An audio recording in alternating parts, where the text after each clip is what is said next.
नमस्कार, आप देख रहे हैं आज की खबर। आपके साथ में हूं अफीफा मलिक। बुलेटिन की शुरुआत करते हैं इस वक्त की बड़ी खबर से। सीएम योगी की लखनऊ मंडल के जनप्रतिनिधियों के साथ बैठक। लखनऊ, हरदोई और उन्नाव के जनप्रतिनिधियों के साथ बैठक। सीएम योगी और जर्मनी के राजदूत की मुलाकात। आज 11:30 बजे उन्नाव और लखनऊ के जनप्रतिनिधियों के साथ बैठक। 4 बजे महिंद्रा ग्रुप के चेयरमैन से करेंगे मुलाकात। सीएम योगी की लखनऊ मंडल के जनप्रतिनिधियों के साथ बैठक। लखनऊ, हरदोई और उन्नाव के जनप्रतिनिधियों के साथ बैठक। सीएम योगी और जर्मनी के राजदूत की मुलाकात। आज 11:30 बजे उन्नाव और लखनऊ के जनप्रतिनिधियों के साथ बैठक। 4 बजे महिंद्रा ग्रुप के चेयरमैन से करेंगे मुलाकात। सीएम योगी की लखनऊ मंडल के जनप्रतिनिधियों के साथ बैठक। लखनऊ, हरदोई और उन्नाव के जनप्रतिनिधियों के साथ बैठक। सीएम योगी और जर्मनी के राजदूत की मुलाकात। आज 11:30 बजे उन्नाव और लखनऊ के जनप्रतिनिधियों के साथ बैठक करेंगे सीएम योगी। शाम 4 बजे महिंद्रा ग्रुप के चेयरमैन से भी करेंगे मुलाकात। सीएम योगी की लखनऊ मंडल के जनप्रतिनिधियों के साथ अहम बैठक। लखनऊ, हरदोई और उन्नाव के जनप्रतिनिधियों के साथ बैठक। इस खबर पर ज्यादा जानकारी के लिए हमारे साथ जुड़ चुके हैं संवाददाता पंकज तिवारी। पंकज, सीएम योगी की आज लखनऊ मंडल के जनप्रतिनिधियों के साथ बैठक होने वाली है, तो इस बैठक में किन मुद्दों पर चर्चा हो सकती है?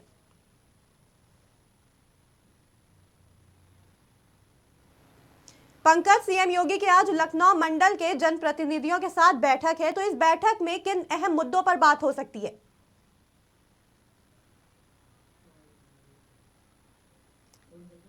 सीएम योगी की लखनऊ मंडल के जनप्रतिनिधियों के साथ बैठक।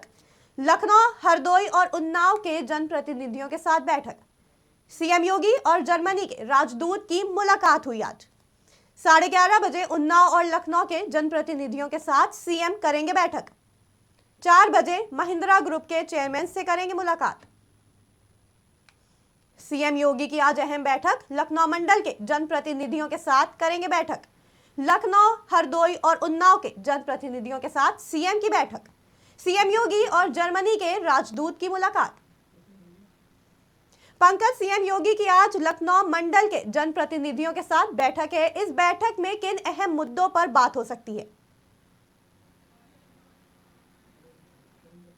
सीएम योगी के लखनऊ मंडल के जनप्रतिनिधियों के साथ बैठक। लखनऊ, हरदोई और उन्नाव के जनप्रतिनिधियों के साथ बैठक। सीएम योगी और जर्मनी के राजदूत की मुलाकात। आज 11:30 बजे उन्नाव और लखनऊ के जनप्रतिनिधियों के साथ बैठक। शाम 4 बजे महिंद्रा ग्रुप के चेयरमैन से करेंगे मुलाकात। सीएम योगी के लखनऊ मंडल के जनप्रतिनिधियों के साथ बैठक। लखनऊ, हरदोई और उन्नाव के जनप्रतिनिधियों के साथ बैठक। सीएम योगी और जर्मनी के राजदूत की मुलाकात। आज इस खबर पर ज्यादा जानकारी के लिए हमारे साथ जुड़ चुके हैं संवाददाता पंकज तिवारी। पंकज, सीएम योगी की आज लखनऊ मंडल के जनप्रतिनिधियों के साथ बैठक है। इस बड़ी बैठक में किन अहम मुद्दों पर चर्चा हो सकती है?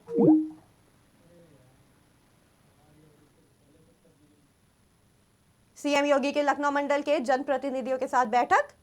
लखनऊ, हरदोई और उन्नाव के जनप्रतिनिधियों के साथ बैठक। सीएम योगी और जर्मनी के राजदूत की मुलाकात। आज 11:30 बजे उन्नाव और लखनऊ के जनप्रतिनिधियों के साथ बैठक करेंगे सीएम योगी। इस खबर पर ज्यादा जानकारी के लिए हमारे साथ जुड़ चुके हैं संवाददाता पंकज तिवारी। पंकज, सीएम योगी की लखनऊ मंडल के जनप्रतिनिधियों के साथ आज अहम बैठक है, तो इस बड़ी बैठक में किन मुद्दों पर बातचीत हो सकती है? जी अफीफा, बिल्कुल बताना चाहेंगे कि सीएम योगी आदित्यनाथ आज जो है मंडल स्तर की वार्ता के तहत लखनऊ मंडल में जो जनपद है उन्नाव, लखनऊ और हरदोई, ये 3 जनपदों के जो जनप्रतिनिधि हैं उनके साथ बैठक इनकी चल रही है। और जो तमाम जो है कि विकास के मुद्दे हैं इन जिलों में, इनको लेकर के ये बैठक हो रही है, काफी अहम मानी जा रही है। साथ ही साथ एक चीज और बताना चाहेंगे कि जनप्रतिनिधियों की बैठक जो हो रही है इसमें जो है कि 2024 को लेकर के भी जो तैयारियां करनी है इन पे भी चर्चा हो रही है। और साथ ही साथ 2024 को कैसे जीता जाए, कैसे फतह हासिल किया जाए, क्योंकि देखा जाए तो 2024 लोकसभा चुनाव में बीजेपी का जो टारगेट बन रहा है वो 350 सीटों पे विजयश्री हासिल करने का, कमल खिलाने का टारगेट है। तो इसको कैसे पूरा किया जाए, और जो पिछले दिनों राष्ट्रीय कार्यकारिणी की बैठक में जो एक वहां से मंत्र दिया गया था कि कार्यकर्ताओं को कैसे मजबूत किया जाए और बूथ लेवल को कैसे मजबूत किया जाए, तो वो मंत्र कहीं ना कहीं इन जनप्रतिनिधियों के माध्यम से बूथ लेवल कार्यकर्ताओं तक भेजे जाएंगे। और वो बातें आज जो है कि इस बैठक में सीएम योगी के द्वारा बताई जाएंगी और जनप्रतिनिधियों के माध्यम से ये बूथ लेवल तक ये बातें जाएंगी कि क्या कुछ रणनीति है और किस रणनीति के हिसाब से कैसे आगे बढ़ना है। क्योंकि देखा जाए तो कल जो राष्ट्रीय जो प्रादेशिक कार्य समिति की जो बीजेपी की बैठक हुई थी, ये भी काफी अहम बैठक थी और इसमें भी तमाम जो निर्णय लिए गए थे, इनके मद्देनजर ये आज की जो बैठक है वो काफी अहम मानी जा रही है। आपको बता दें कि सीएम योगी आदित्यनाथ आज सुबह 9:30 बजे सबसे पहले नेताजी सुभाष चंद्र बोस की जयंती पर परिवर्तन चौक हजरतगंज में गए और सुबह जो है कि उनको श्रद्धांजलि दी। इसके बाद से वो जो जर्मनी के राजदूत हैं फिलिप एकरमैन, उनसे उनकी मुलाकात हुई है। तो ये जो जर्मनी के राजदूत से मुलाकात हुई है, ये जो है कि ग्लोबल इन्वेस्टर समिट और G20 में जो तमाम मुद्दे हैं उनको लेकर के इसमें चर्चाएं रही हैं और कैसे जो विदेश से जो निवेश आ रहा है तो इसमें जर्मनी की जो कंपनियां जो रुचि दिखा रही हैं उत्तर प्रदेश में, इन सब चीजों पे चर्चा हुई है। और आगे आपको बता दें कि आज शाम 4 बजे जो है कि आनंद महिंद्रा जो है महिंद्रा ग्रुप के चेयरमैन है, इनसे सीएम योगी की मुलाकात होगी 5 कालीदास मार्ग पे। और जो है कि महिंद्रा ग्रुप जो एक तरह से उसने दिखाया है कि हम यूपी में निवेश करना चाहते हैं, उत्सुकता जो जताई है, तो उसके मद्देनजर ये काफी अहम मुलाकात होगी आनंद महिंद्रा के साथ। और शाम 6 बजे के लगभग ये जो है कि उत्तरायणी कौथिक जो मेला उत्तराखंड के लोगों का लगा हुआ है लखनऊ में, यहाँ पे सीएम जाएंगे और कार्यक्रम का समापन एक तरह से करेंगे। तो आज की ये उनकी काफी अहम बैठक है और इसमें सबसे बड़ी बात है कि जो जनप्रतिनिधियों के साथ जो बैठक उनकी होने वाली है, इसमें तमाम वो बीजेपी के भी बिंदु हैं जिनको लेकर के बीजेपी अपना रोड मैप बना रही है और आगे 2024 चुनाव की तैयारी कर रही है। तो उस पे ये मीटिंग काफी अहम मानी जा रही है और सीएम के द्वारा कहीं ना कहीं बूथ लेवल को मजबूत करने के लिए एक मंत्र दिया जाएगा। अफीफा पंकज, सीएम योगी और जर्मनी के राजदूत की भी मुलाकात हुई, काफी अहम मानी जा रही है वो मुलाकात आज। तो इस मुलाकात को लेकर क्या अपडेट सामने आ रही है और किस तरह से जर्मनी से निवेश आने की उम्मीदें हैं, इसको लेकर क्या कुछ कहेंगे? और जी अफीफा, बिल्कुल बताना चाहेंगे कि 10:30 बजे आज सीएम योगी आदित्यनाथ की मुलाकात जर्मनी के राजदूत फिलिप एकरमैन से हुई है और ये काफी अहम माना जा रहा है ये मुलाकात, क्योंकि देखा जाए तो ग्लोबल इन्वेस्टर समिट को लेकर के प्रदेश सरकार काफी सजग है और एक्शन मोड में है और विदेश से जो इन्वेस्ट है वो कहीं ना कहीं लाने की, इन्वेस्टरों को लाने की यहाँ पे कोशिश और कवायद की गई। पिछले दिनों देखा गया तो पश्चिमी जो देश है अमेरिकी कंट्री में टीम योगी गई और वहां से 7.5 लाख करोड़ रुपए का अपना निवेश प्रस्ताव लेकर के आया। तो इसी के सिलसिले में जो है कि यूरोप के कंट्री जो है वो किस हिसाब से भागीदारी ले रहे हैं, दिलचस्पी दिखा रहे हैं यूपी में निवेश करने के लिए, तो उनको क्या कुछ फैसिलिटी दी जा सकती है और सरकार की तरफ से नियम और कानून में कितनी छूट इन कंपनियों को दी गई है। साथ ही साथ जो तमाम चीजें होती है, जैसे सुरक्षा की बात होती है कि कंपनियों को सुरक्षा व्यवस्था कैसे मुहैया कराई जाएगी, कैसे एक स्वतंत्र परिवेश में वो निवेश करें, इन सारे चीजों को लेकर के बात हुई है। तो जाहिर सी बात है कि निवेश को लेकर के इस समय सरकार काफी एक्शन मोड में है और इसी के क्रम में ये मुलाकात चुकी रही है। और देखा जाए तो जो विदेश से जो निवेश आने वाले हैं तो एक एक करके 1 बाय 1 ऐसे ही लोगों से जो है कि सीएम योगी की मुलाकात होती रही। पिछले दिनों भी देखा गया कि वो तमाम देशों के राजदूतों के साथ मीटिंग की और ब्रांड यूपी को कहीं ना कहीं प्रमोट करने की कोशिश की है। तो ये काफी अहम आज की 10:30 बजे की बैठक रही जो उनकी जर्मन के राजदूत के साथ हुई, जर्मनी के राजदूत के साथ। बहुत बहुत शुक्रिया हम तक ये जानकारी पहुंचाने के लिए पंकज। सीएम योगी की लखनऊ मंडल के जनप्रतिनिधियों के साथ बैठक, लखनऊ, हरदोई और उन्नाव के जनप्रतिनिधियों के साथ बैठक। बढ़ते हैं अगली खबर की ओर। लखनऊ से बड़ी खबर, प्रदेश में 7.5 लाख युवा होंगे तकनीकी रूप से दक्ष। मुख्यमंत्री प्रशिक्षण योजना के तहत सरकार का प्रस्ताव, सरकारी और निजी क्षेत्र में 1 वर्ष का दिया जाएगा प्रशिक्षण। प्रशिक्षण के दौरान मिलेगा 8 से 9 हजार रुपए भत्ता। योजना के तहत प्रत्येक जिले से 10,000 स्नातक उत्तीर्ण युवा चुने जाएंगे। लोकसभा चुनाव से पहले बेरोजगार युवाओं के लिए होगा बड़ा तोहफा।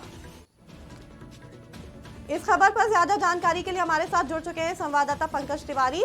पंकज, इस नई योजना के तहत किस तरह से युवाओं को फायदा मिलने वाला है? जी अफीफा, बताना चाहेंगे कि प्रदेश में जो बेरोजगार युवा हैं उनके लिए कहीं ना कहीं ये खुशखबरी है, क्योंकि देखा जाए तो यूपी गवर्नमेंट तमाम इन्वेस्टर सबमिट कर रही है ताकि जो है कि निवेश यहाँ पे यूपी में आए और निवेश के रास्ते जो है कि रोजगार के अवसर खुले। और उसी के क्रम में ये एक तरह से स्वरोजगार की एक जो योजनाएं होती हैं उनको संबोधित करते हुए ये यूपी सरकार की योजना है। इसमें 7.5 लाख युवाओं को तकनीकी रूप से दक्ष बनाया जाएगा ताकि वो स्वतः जो है कि रोजगार ढूंढ सके और रोजगार देने का भी कार्य कर सके। आपको बता दें कि प्रशिक्षण के दौरान इनको जो है कि 8 से 9 हजार रुपए का भत्ता भी दिया जाएगा और 10,000 स्नातक उत्तीर्ण युवा छात्र चुने जाएंगे इस योजना के तहत, जो हर जिले से आएंगे। तो ये यूपी सरकार की जो एक कवायद है कि यूपी में जो एक बेरोजगारी की बात होती थी कि जो यूपी के अब नए युवा हैं उनको रोजगार कैसे मुहैया कराया जाए, तो इन सब चीजों के मद्देनजर ये सरकार योजना ला रही है। और साथ ही साथ एक और जानकारी आपको देना चाहेंगे कि भारी जो है कि मात्रा में जो है इन्वेस्टर समिट के तहत जो है कि विदेशी कंपनियां यहाँ निवेश कर रही हैं और देश की जो बड़ी कंपनियां हैं वो भी अपनी रुचि दिखाई है यूपी में निवेश करने के लिए। तो कहीं ना कहीं जो है कि ये जो योजना है इसका लाभ उन कंपनियों में भी युवाओं को मिलेगा ले जाने के लिए। तो एक तरह से देखा जाए तो आने वाले वक्त में यूपी के युवा जो है कि उत्तर प्रदेश में ही रोजगार पा सकेंगे। अफीफा। पंकज, भाजपा की इस योजना को देखकर क्या ये कहा जा सकता है कि लोकसभा चुनाव को देखते हुए भाजपा युवाओं को और युवाओं बेरोजगारी का मुद्दा उठाते हुए युवाओं को आकर्षित करने का प्रयास कर रही है?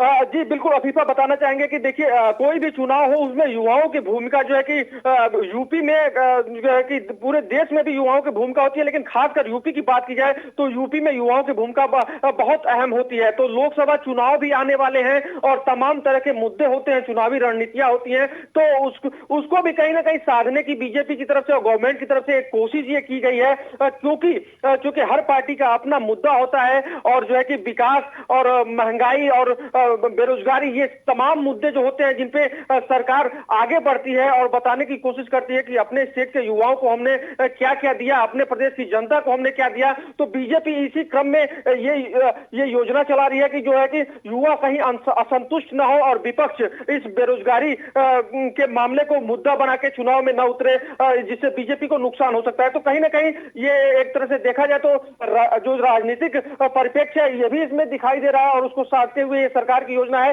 लेकिन फिलहाल इस योजना से कहीं ना कहीं प्रदेश के युवाओं को ही फायदा होने वाला है। बहुत बहुत शुक्रिया जानकारी हम तक पहुंचाने के लिए पंकज। लखनऊ से बड़ी खबर, प्रदेश में 7.5 लाख युवा होंगे तकनीकी रूप से दक्ष। रुक करते हैं अगली खबर की ओर। ग्लोबल इन्वेस्टर्स समिट के लिए बेंगलुरु में होगा रोड शो। केशव प्रसाद मौर्य के नेतृत्व में बेंगलुरु पहुंचेंगे मंत्री अधिकारी। 5 जनवरी से 9 बड़े महानगरों में शो की हुई शुरुआत। कई बड़ी कॉर्पोरेट हस्तियों से भी की जाएगी मुलाकात। लखनऊ से बड़ी खबर, ग्लोबल इन्वेस्टर्स समिट के लिए बेंगलुरु में होगा रोड शो। केशव प्रसाद मौर्य के नेतृत्व में बेंगलुरु पहुंचेंगे मंत्री। 5 जनवरी से 9 बड़े महानगरों में शो की हुई शुरुआत। कई बड़ी कॉर्पोरेट हस्तियों से भी की जाएगी मुलाकात। लखनऊ से इस वक्त की बड़ी खबर आपको बता रहे हैं, ग्लोबल इन्वेस्टर्स समिट के लिए बेंगलुरु में होगा रोड शो। केशव प्रसाद मौर्य के नेतृत्व में बेंगलुरु पहुंचेंगे मंत्री अधिकारी। लखनऊ से इस वक्त की बड़ी खबर। इस खबर पर ज्यादा जानकारी के लिए हमारे साथ जुड़ चुके हैं वरिष्ठ पत्रकार दिवाकर मिश्रा। दिवाकर मिश्रा सर, हमें ये बताइएगा कि बेंगलुरु में रोड शो को लेकर क्या तैयारियां चल रही हैं?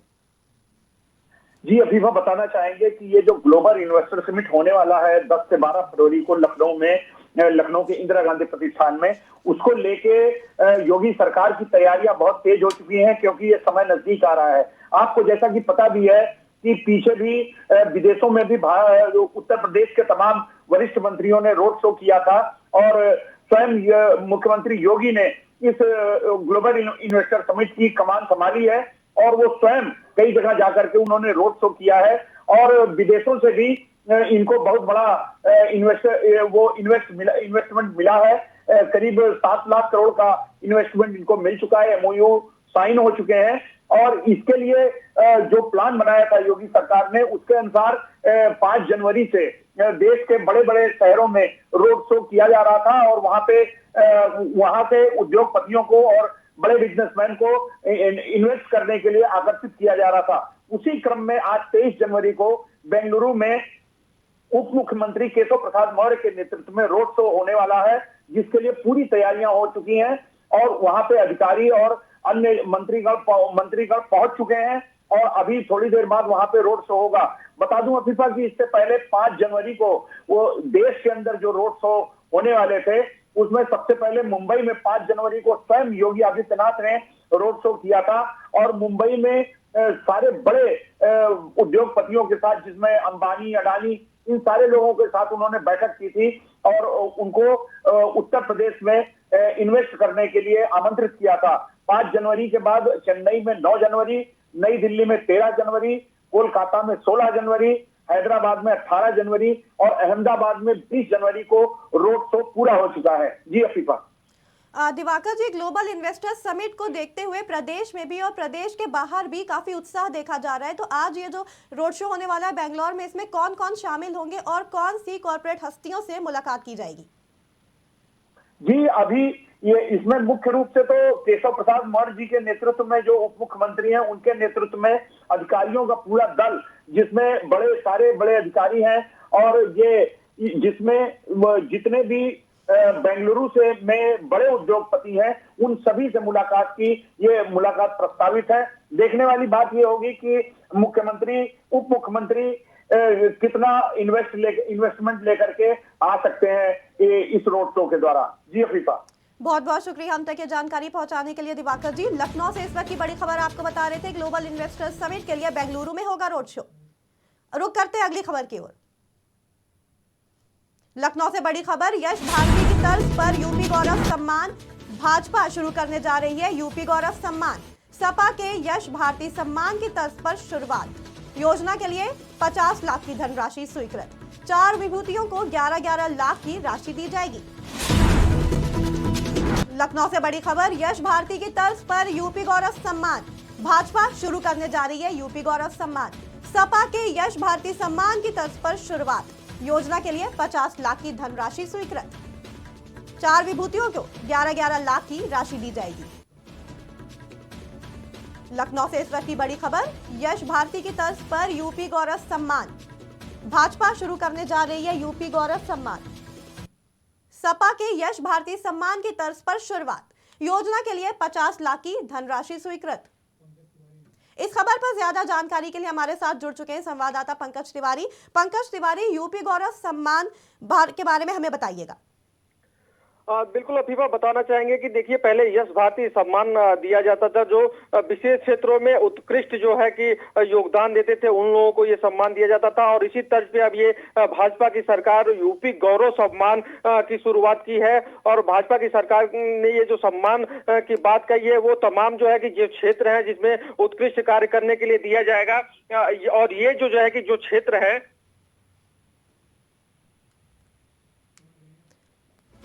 लखनऊ से बड़ी खबर, यश भारती की तर्ज पर यूपी गौरव सम्मान, भाजपा शुरू करने जा रही है यूपी गौरव सम्मान। सपा के यश भारती सम्मान की तर्ज पर शुरुआत। योजना के लिए 50 लाख की धनराशि स्वीकृत। 4 विभूतियों को 11-11 लाख की राशि दी जाएगी। लखनऊ से इस वक्त की बड़ी खबर, यश भारती की तर्ज पर यूपी गौरव सम्मान, भाजपा शुरू करने जा रही है यूपी गौरव सम्मान। इस खबर पर ज्यादा जानकारी के लिए हमारे साथ जुड़ चुके हैं संवाददाता पंकज तिवारी। पंकज, यूपी गौरव सम्मान के बारे में हमें बताइएगा। जी अफीफा, बिल्कुल बताना चाहेंगे कि यश भारती सम्मान की तर्ज पे और सरकार ने यूपी गौरव सम्मान की शुरुआत की है। और इसमें 4 जो है कि विभूतियों को 11-11 लाख रुपए की धनराशि दी जाएगी। और जो है कि ये जो सम्मान है ये यूपी का एक तरह से गौरव कहलाएगा और उन लोगों को दिया जाएगा जो विशेष क्षेत्र में विशेष योग्यता रखते हैं और उत्कृष्ट योगदान दिए हुए हैं। आपको बता दें कि ये सम्मान जो है लोक संगीत, ललित कला, नाट्य विधाएं, फिल्म, मीडिया, समाज सेवा, समाज कल्याण, युवा कल्याण, महिला कल्याण, दिव्यांग कल्याण, कृषि, उद्यान, दुग्ध विकास, गो सेवा, पशुपालन, वन्य एवं वन्य जीव, पर्यावरण संरक्षण, उद्यमिता, कौशल विकास, रोजगार सृजन, स्वावलंबन सहित शिक्षा, साहित्य, विज्ञान, प्रौद्योगिकी और खेल आदि क्षेत्रों में जो विशेष योगदान देते हैं उन लोगों को दिया जाएगा। और 4 लोगों को चिन्हित करके और जो है कि जो चुनाव होगा 4 लोगों का जो विशेष उत्कृष्ट योगदान देते हैं उनको ये सम्मान प्रदेश की तरफ से दिया जाएगा। पंकज, 4 विभूतियों को 11-11 लाख की राशि दी जाएगी, तो इन 4 विभूतियों का चयन किस तरह से होगा, क्या होगा पूरा प्रोसेस? जी आफिफा, बिल्कुल बताना चाहेंगे कि प्रदेश के हर जिले से जो है कि हर क्षेत्रों में ऐसे लोगों का चुनाव होगा। इसके लिए बाकायदा जो है कि ऑनलाइन प्रक्रिया होगी और उन लोगों का नामांकन होगा और वैसे लोगों को का नाम जो है कि सरकार के पास भेजा जाएगा और एक कमेटी का गठन करके और देखा जाएगा कि किसने उत्कृष्ट योगदान दिया हुआ है किस जिले से। और उसमें से जो है कि जो विशिष्ट योगदान के लिए जो लोग जिन लोगों का नाम सामने निकल के आएगा उन लोगों को इन क्षेत्रों में योगदान के लिए जो है कि ये यूपी गौरव सम्मान से उनको नवाजा जाएगा। ये पहले यश भारती सम्मान उनको दिया जाता था, लेकिन अब ये जो है कि यूपी गौरव सम्मान के नाम से जाना जाएगा और ये सम्मान विशिष्ट योगदान के लिए यूपी के नागरिकों को दिया जाएगा। बाहर के भी जो लोग हैं उनको भी सरकार जो है कि ये सम्मान दे सकती है, यानी इस सम्मान से विशिष्ट कार्य में योगदान देने के लिए उनको नवाज सकती है इस सम्मान से। बहुत शुक्रिया हम तक ये जानकारी पहुंचाने के लिए पंकज। यश भारती की तर्ज पर यूपी गौरव सम्मान भाजपा शुरू करने जा रही है, यूपी गौरव सम्मान। रुक करते हैं अगली खबर की ओर।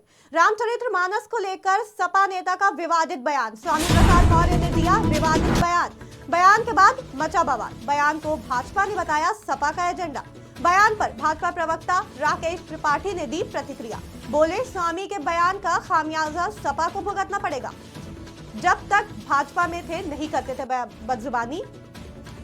इस वक्त की बड़ी खबर आपको बता रहे हैं, रामचरितमानस को लेकर सपा नेता का विवादित बयान आया सामने। स्वामी प्रसाद मौर्य ने दिया विवादित बयान के बाद मचा बवाल। बयान को भाजपा ने बताया सपा का एजेंडा।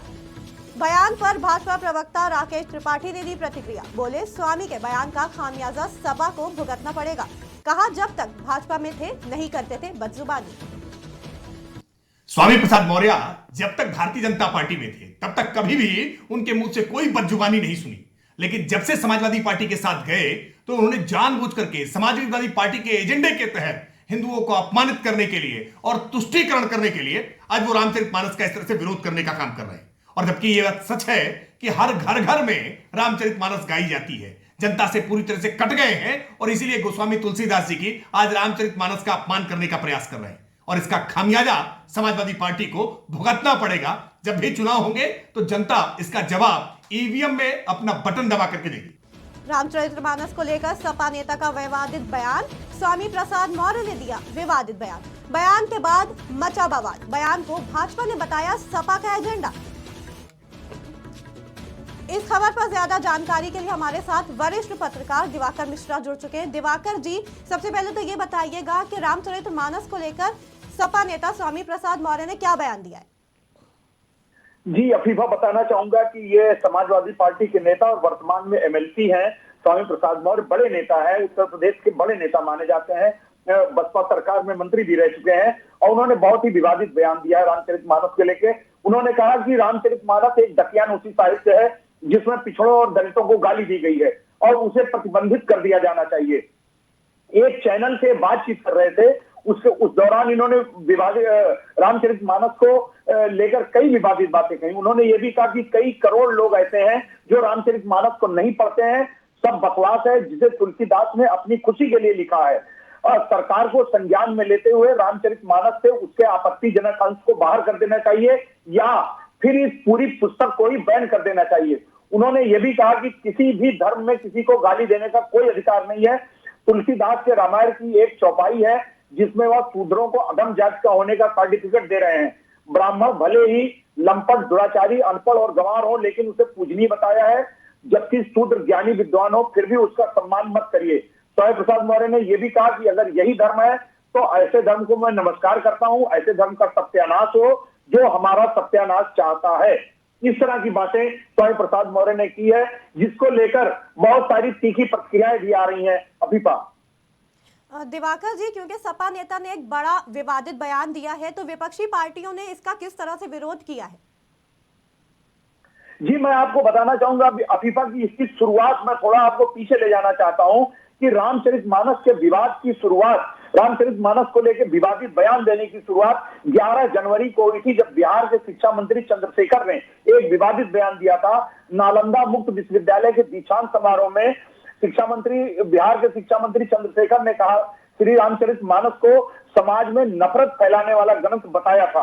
उसको लेकर काफी विवाद हुआ था और वो उसको लेकर वहां पे जो सत्तारूढ़ जनता दल यू है उन्होंने अपने को उस बयान से अलग किया था। उन्होंने कहा था ये हमारी मानसिकता नहीं है, ये उनका निजी बयान हो सकता है। और भाजपा के नेताओं ने भी, बिहार भाजपा के भी नेताओं ने, अन्य भाजपा नेताओं ने भी उसका जो है उनको बहुत ही उस पर विरोध जताया था।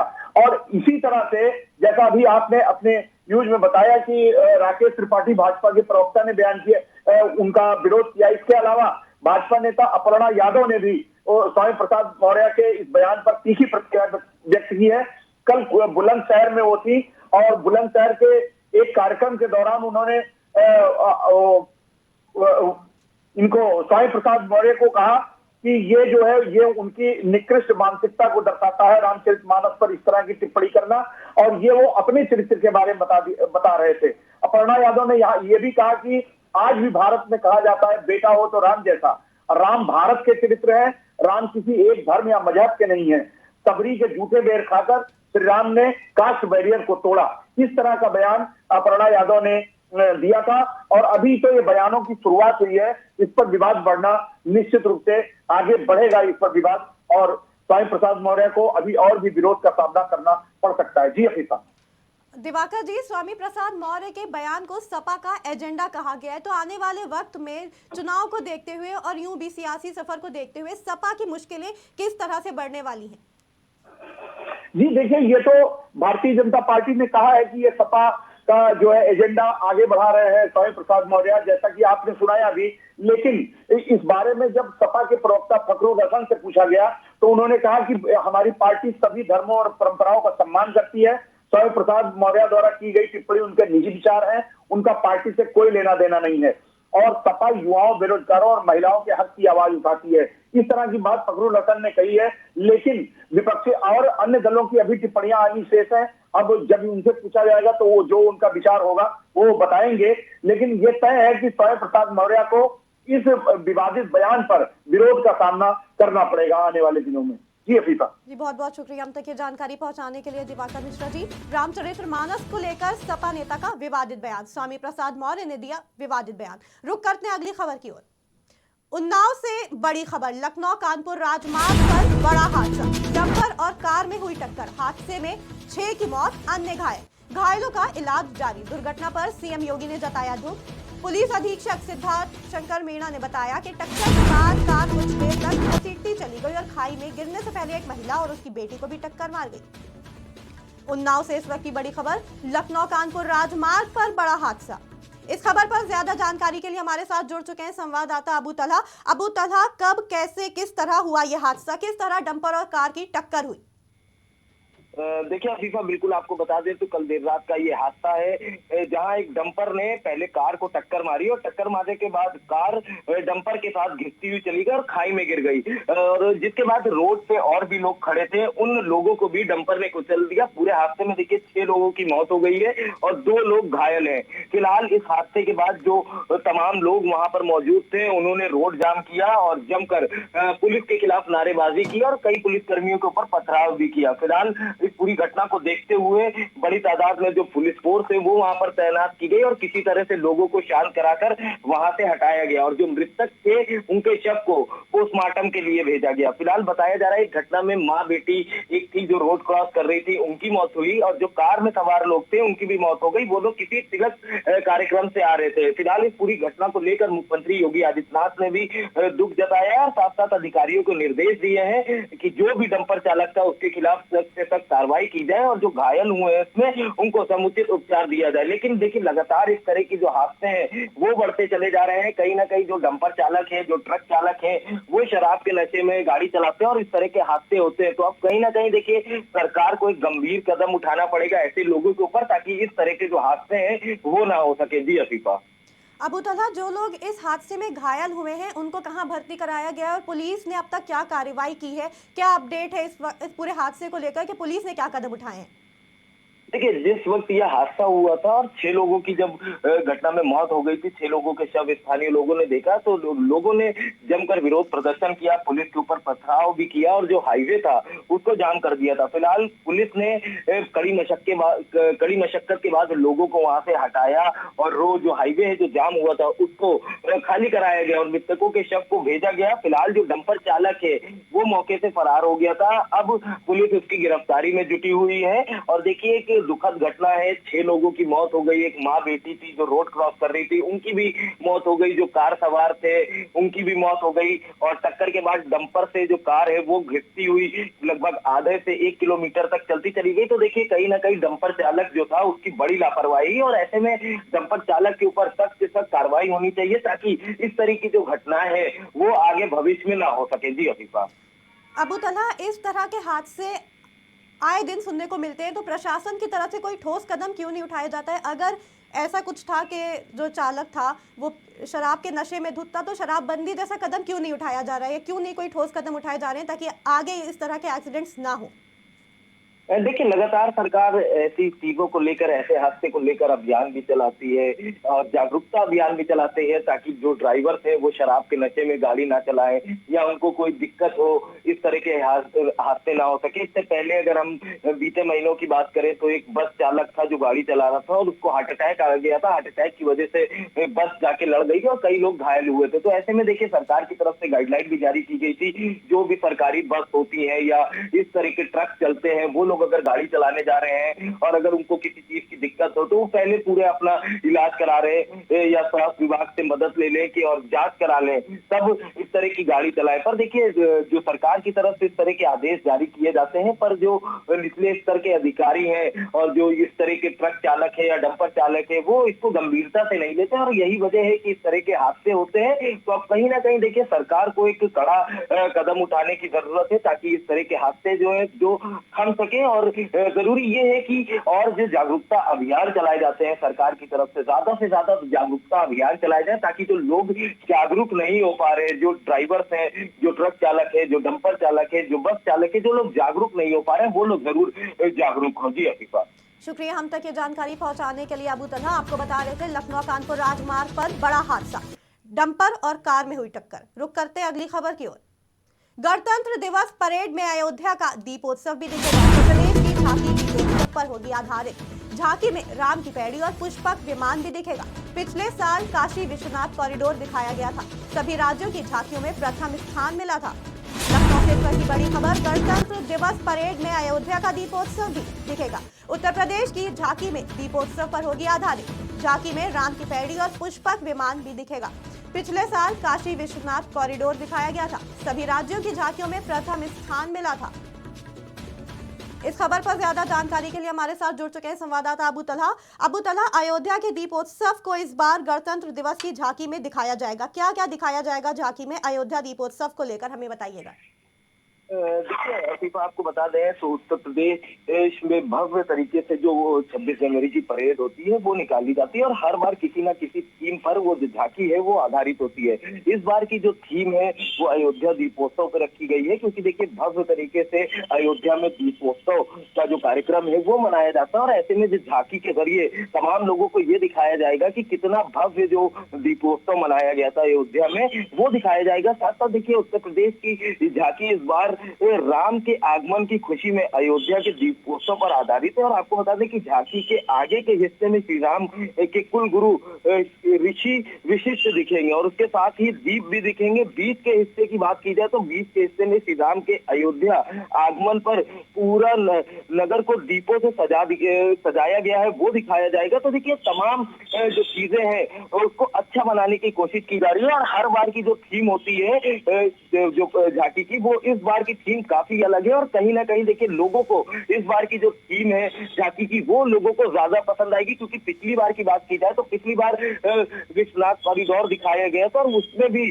जो झांकी को पहला इनाम मिला था। तो इस बार थीम थोड़ी चेंज की गई है, पर एक भव्य जो झांकी है वो इस बार जरूर निकाली जाएगी। जी अफीफा। अबू तलहा, इस बार की उत्तर प्रदेश की झांकी श्री राम के आगमन की खुशी में अयोध्या के दीपोत्सव पर आधारित है। क्या क्या तैयारियां चल रही हैं झांकी को लेकर? देखिए, तैयारियों की बात की जाए तो रिहर्सल जो है झांकी को लेकर वो रोजाना हो रहा है। कल भी बात की जाए तो कल भी झांकी की जो तैयारियां हैं उसको लेकर रिहर्सल किया गया था, आज भी किया गया था और कल देखिए 24 जनवरी है तो कल भी एक बार रिहर्सल की जाएगी। तो देखिए, तैयारियां लगभग पूरी हो गई है, क्योंकि 5 से 6 किलोमीटर तक ये झांकी चलती है। पूरे हजरतगंज शहर से बात करें तो हजरतगंज से होके आगे परिवर्तन चौक है, बाबू सिंह टेडी स्टेडियम है, तो तमाम जगह होके वो झांकी निकलती है। तो देखिए, तैयारियां लगभग पूरी कर ली गई है। सुरक्षा व्यवस्था की बात की जाए तो देखिए, सुरक्षा व्यवस्था के पुख्ते इंतजाम कर लिए गए हैं, क्योंकि देखिए जब ये झांकी निकलेगी तो वहां पर उत्तर प्रदेश के मुख्यमंत्री योगी आदित्यनाथ भी मौजूद रहेंगे, साथ साथ उत्तर प्रदेश के राज्यपाल आनंदीबेन पटेल भी मौजूद रहेंगे। तो देखिए, तमाम बड़े अधिकारी हैं वो खुद मौजूद रहेंगे। तो ऐसे में जो रूट डाइवर्जन है वो किए गए हैं। सुरक्षा की बात की जाए तो तमाम आसपास की जितनी बिल्डिंग्स है वहां पर सुरक्षा कर्मी तैनात किए जाएंगे, ताकि जो एक नेताओं का जो प्रोटोकॉल होता है वो कहीं से कहीं खराब ना हो सके और जो कार्यक्रम है वो अच्छे से बीते। इसी वजह से देखिए तमाम जो इंतजाम है वो अभी से कर लिए गए हैं। जी अफीफा। अबू तलहा, गणतंत्र दिवस की परेड को लेकर रूट डाइवर्जन किस तरह से किया गया है? कौन कौन से चौराहों पर किस तरह रूट डाइवर्जन किया गया है?